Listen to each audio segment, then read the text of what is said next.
Syria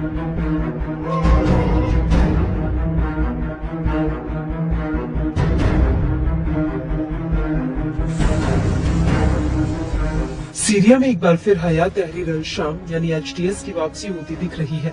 इस गुट ने सीरिया की सेनाओं को खदेड़ते हुए अलेप्पो में प्रवेश कर लिया है। ऐसे में सीरिया सरकार के लिए ईरान, रूस और हिजबुल्लाह के बिना एचटीएस का सामना करना मुश्किल दिखाई दे रहा है।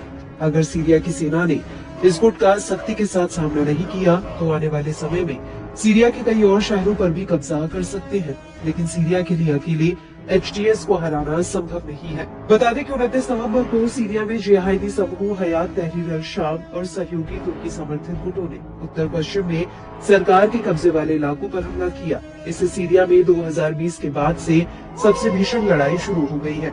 Syrian observatory for human rights के प्रमुख रामी अब्देल रहमान ने कहा कि लड़ाई मुख्य उत्तरी शहर अलेप्पो से 2 किलोमीटर दूर तक पहुंच गई है।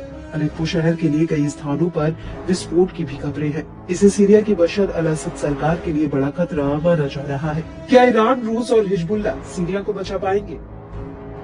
बता दें कि ईरान, रूस और हिजबुल्लाह ने सीरिया के गृह युद्ध को पलटने में अहम भूमिका निभाई थी, लेकिन उत्तर पश्चिम में इदलिब पर अभी भी अल-कायदा और तुर्की समर्थित आतंकवादियों का नियंत्रण है। 2020 से रूस तुर्की समझौते के तहत इस क्षेत्र में नाजुक युद्ध विराम हुआ था, लेकिन हाल के महीनों में सीरिया की स्थिति खतरनाक हो गई है।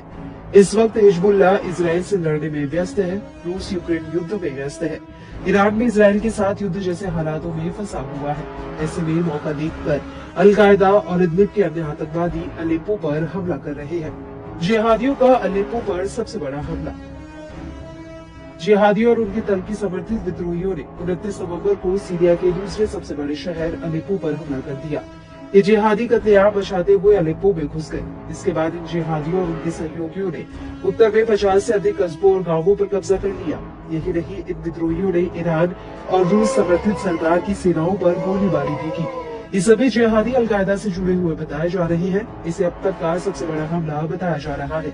इसमें 255 लोग मारे गए हैं। मरने वालों में ज्यादातर लड़ाके बताए जा रहे हैं। इसके अलावा 24 आम नागरिकों के भी मारे जाने की खबर है।